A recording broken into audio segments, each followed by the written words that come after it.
الحمد للہ رب العالمین والصلاة والسلام علی رسولہ الکریم نبینا محمد وعلی آلہ واصحابہ اجمعین وعلی من تبعہ باحسان الی یوم الدین اما بعد۔ محترم اسلامی بھائیوں اور بہنوں، اب تک ہم نے فقہ کے دروس میں طہارت کے مسائل دیکھے تھے۔ اب اس کے بعد ہم انشاءاللہ نماز کے مسائل، نماز کے احکام معلوم کرنے والے ہیں۔ تو سب سے پہلے نماز کی اہمیت کیا ہے، نماز کی فضیلت کیا ہے اسلام میں، اس پر ہم ایک نظر ڈالتے ہیں۔ محترم حضرات اور خواتین، جیسے کہ ہم سب جانتے ہیں کہ اسلام کی بنیاد 5 چیزوں پر ہے، جن میں شہادت کے بعد، اسلام کے اندر آ جانے کے بعد سب سے عظیم عبادت نماز ہے۔ فرض نمازوں کی پابندی، نماز کو قائم کرنا، یہی سب سے عظیم عبادت ہے شہادت کہہ دینے کے بعد، اسلام کے اندر آ جانے کے بعد۔ اسی لیے ایک مسلمان سے، وہ شخص جس نے شہادہ کہہ کر دین اسلام کو قبول کر لیا، ایسے مسلمان سے سب سے پہلا سوال جو کل قیامت کے دن ہونے والا ہے وہ اسی نماز کے تعلق سے ہے۔ محترم حضرات اور خواتین، نماز نہ صرف اس امت پر فرض کی گئی، واجب کی گئی، بلکہ قرآن و حدیث کو پڑھنے سے پتہ چلتا ہے کہ تمام امتوں میں اللہ تبارک و تعالیٰ نے نماز کو واجب قرار دیا تھا۔ ہر امت میں نماز کی عبادت موجود تھی۔ اس سے پتہ چلتا ہے کہ اللہ تبارک و تعالیٰ نماز، اس عبادت کو کتنا پسند کرتا ہے۔ جیسے کہ ابراہیم علیہ السلام کی دعا سورہ ابراہیم میں ہم پڑھتے ہیں، رب اجعلنی مقیم الصلاۃ ومن ذریتی، اے میرے پروردگار، میری ذریت میں، میری آل اولاد میں نماز کے پابند لوگوں کو تو پیدا کر۔ اسماعیل علیہ السلام کے تعلق سے اللہ نے ارشاد فرمایا وَكَانَ يَأْمُرُ أَهْلَهُ بِالصَّلَاةِ، اسماعیل علیہ السلام خود بھی نماز پڑھتے اور اپنے گھر والوں کو بھی نماز پڑھنے کا حکم دیتے۔ زکریا علیہ السلام کے بارے میں آیا یصلی فی المحراب، وہ محراب میں کھڑے ہو کر نماز پڑھ رہے تھے۔ تو پتہ چلا کہ تمام انبیاء کی شریعتوں میں نماز کی یہ عبادت موجود تھی۔ ہاں، طریقے الگ الگ ہو سکتے ہیں، لیکن نماز، صلاۃ، یہ عبادت ضرور موجود تھی، کیونکہ اللہ تبارک و تعالیٰ اس عبادت کو پسند کرتا ہے۔ اسلام کی شروعات میں جب اللہ کے رسول صلی اللہ علیہ وسلم رسول بنائے گئے، نبی بنائے گئے، اس وقت صبح 2 رکعت، شام 2 رکعت، تو اس طرح صبح 2 شام 2، دن بھر میں، دن اور رات میں 4 رکعت نمازیں پڑھا کرتے تھے۔ 10 نبوت کو اللہ تبارک و تعالیٰ نے نماز کو واجب قرار دیا۔ 5 وقتہ نمازیں اللہ تبارک و تعالیٰ نے اس امت پر واجب بنائے۔ پھر اس کے بعد 5 وقتہ نمازیں 2 رکعت کر کے اللہ کے رسول اور صحابہ کرام پڑھنے لگے 3 یا 4 سال مکے میں۔ پھر جب مدینے کی طرف ہجرت کر کے اللہ کے رسول چلے گئے تو تب جا کر ظہر 4 رکعت، عصر 4 رکعت، مغرب 3 رکعت اور عشاء 4 رکعت، اس تعداد کے ساتھ نماز جو ہے بدلائی گئی۔ اور پھر مسجد میں نماز پڑھنے کا سلسلہ جاری ہوا۔ تمام عبادتیں، تمام احکامات اس زمین پر اللہ کے رسول صلی اللہ علیہ وسلم کو اس امت کو عطا کیے گئے، تو نماز ایک واحد عبادت ہے جو 7 آسمان کے اوپر عطا کی گئی۔ ہمیں چاہیے کہ ہم نماز کی پابندی کریں، فرض نمازوں میں سے کوئی ایک نماز بھی ہم سے چھوٹنے نہ پائے۔ نماز کی پابندی، اسی سے مسلمان اور کافر کے درمیان فرق ہوتا ہے۔ اللہ کے رسول صلی اللہ علیہ وسلم نے ارشاد فرمایا العہد الذی بیننا وبینہم الصلاۃ، ہمارے اور ان کے درمیان، ان کے مطلب مشرکوں کے درمیان، ہمارے اور مشرکوں کے درمیان یہی نماز فرق کرنے والی چیز ہے، فرق کرنے والی عبادت ہے۔ جس کسی نے نماز کو چھوڑ دیا اس نے کفر کیا۔ اللہ تبارک و تعالیٰ بھی قرآن کے اندر ارشاد فرماتا ہے اقیموا الصلاۃ ولا تکونوا من المشرکین، نماز کو قائم کرو اور مشرکوں میں سے نہ ہو جاؤ۔ پتہ چلا کہ نماز کو قائم کریں گے تو ہم موحد رہیں گے، نماز قائم کرنا چھوڑ دیں گے تو مشرکوں کی طرح ہم ہو جائیں گے۔ انہی دلائل کے پیش نظر، انہی دلائل کی روشنی میں صحابہ کرام نماز کے چھوڑنے کو کفر سمجھا کرتے تھے۔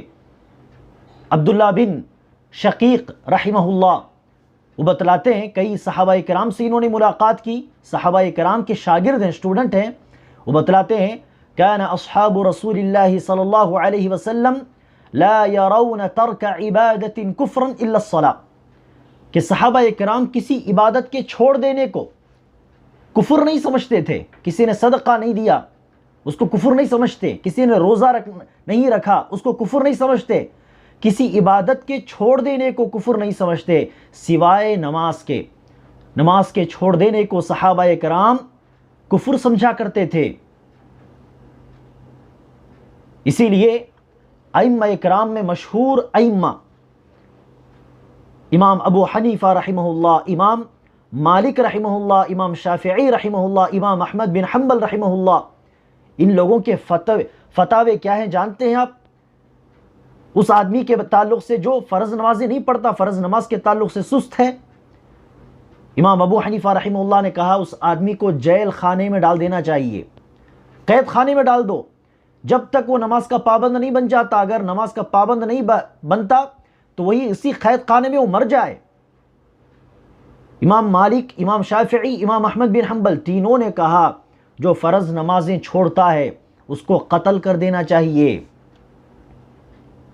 امام مالک اور امام شافعی نے نماز کے چھوڑ دینے کو ایک جرم بتلایا جس کی سزا قتل ہے، لیکن امام احمد بن حنبل رحمہ اللہ کا یہ موقف ہے، یہ رائے ہے کہ نماز کے چھوڑ دینے سے، فرض نمازوں کے تعلق سے سستی کی وجہ سے، چھوڑ دینے کی وجہ سے وہ مرتد ہو گیا، اسلام سے باہر چلا گیا، اور مرتد کی سزا کیا ہے؟ قتل کر دینا۔ اب یہ بات الگ ہے کہ ان ائمہ کے فتووں پر عمل ہوا ہے کہ نہیں تاریخ اسلام میں۔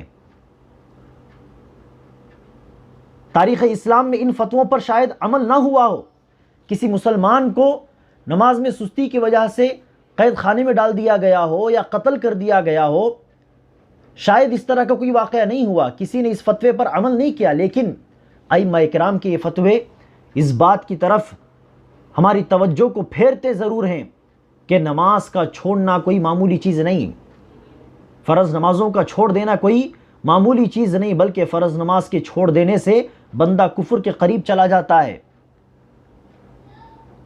اس لیے ہمیں چاہیے کہ ہم نمازوں کی پابندی کریں، فرض نماز ایک نماز بھی چھوٹنے نہ پائے۔ اسی لیے تو اللہ کے رسول صلی اللہ علیہ وسلم نے ارشاد فرمایا مروا اولادکم بالصلاۃ وهم ابناء 7 واضربوهم علیہا وهم ابناء 10، جب تمہارے بچے 7 سال کے ہو جائیں تو نماز پڑھنے کا حکم دو، نماز پڑھنے کو کہو۔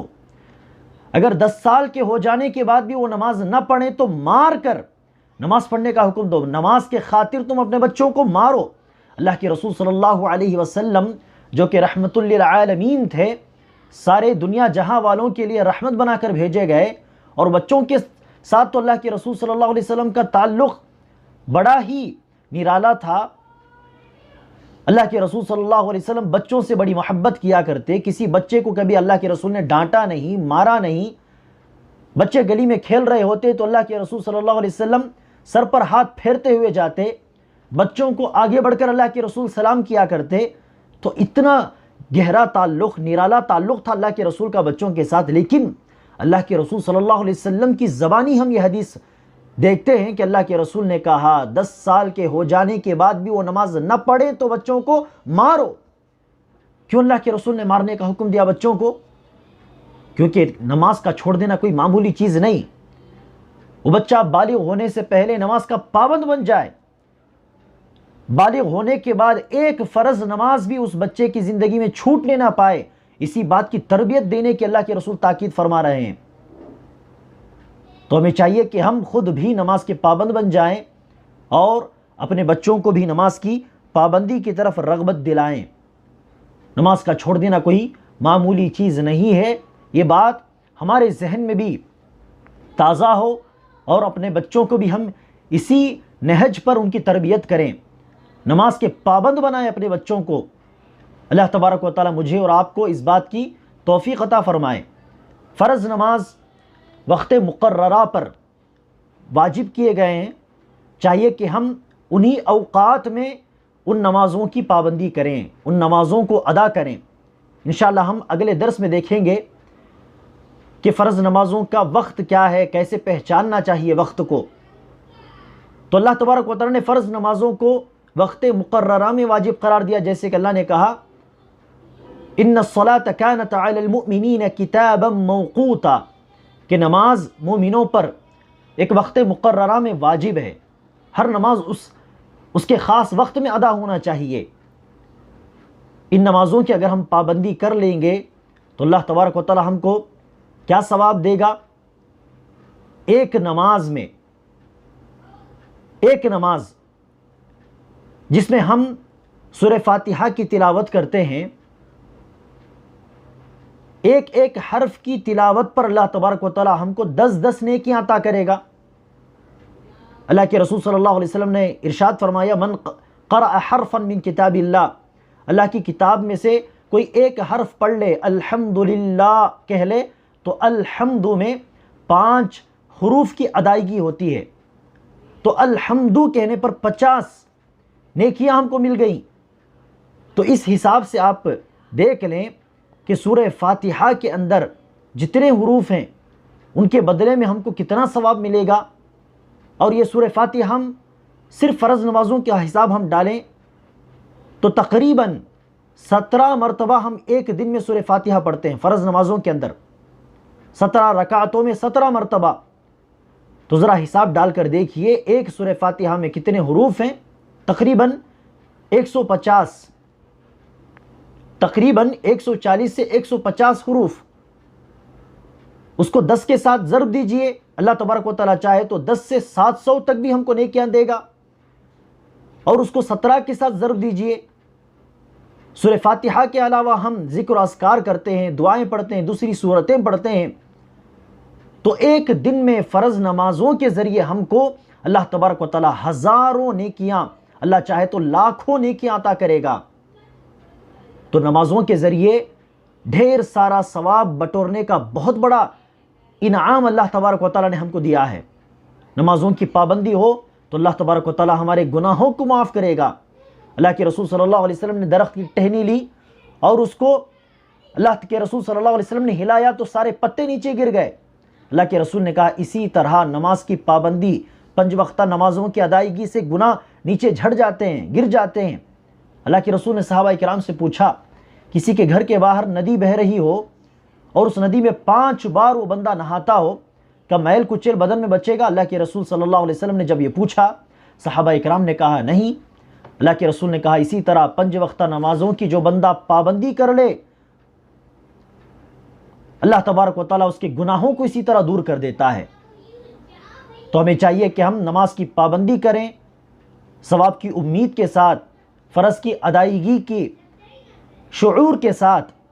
نماز کے تعلق سے سستی سے اللہ تبارک و تعالیٰ مجھے اور آپ کو بچائے رکھے، آمین۔ السلام علیکم ورحمۃ اللہ وبرکاتہ۔